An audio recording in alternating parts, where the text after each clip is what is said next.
Comment trier une base de données avec Excel sur un ou plusieurs paramètres?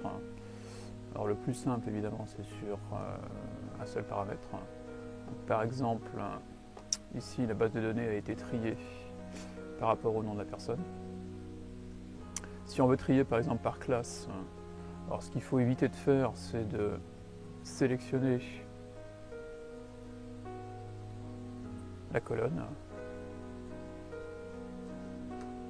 et puis de trier, donc dans données, trier, on va trier par ordre alphabétique, puisque dans ce cas-là, Excel détecte un souci, c'est-à-dire que si vous choisissez donc continuer avec la sélection en cours, évidemment la base de données sera totalement mélangée, puisqu'on aura trié seulement la colonne A.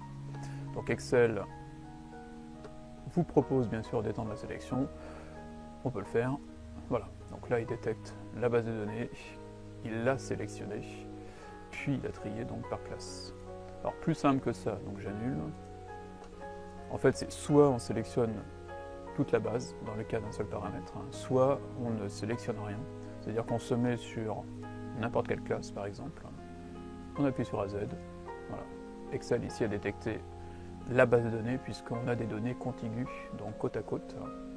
Si on avait une colonne vide entre deux colonnes, il se serait arrêté là où commençait la colonne vide. Voilà, donc le premier point pour le tri simple. Alors sinon, si on veut aller un petit peu plus loin, par exemple, si on veut trier par classe, puis par exemple par nom de personne, donc en ordre inverse alphabétique, il faut utiliser donc la boîte de dialogue trier. Voilà, on voit ici donc il détecte la base de données. On voit ici également que mes données ont des entêtes, donc il les a enlevées pour ne pas les trier donc, avec les données de la base. Alors ce qui donne par exemple ici, donc on peut trier par classe, par ordre alphabétique, très bien. On peut rajouter un niveau, par exemple ici trier par nom, de Z à A.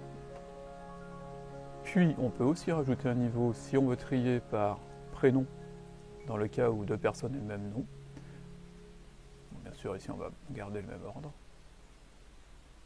Ok, voilà, donc là il a trié par classe, par nom décroissant, et bien sûr ici par prénom décroissant, dans le cas où deux personnes auraient le même nom.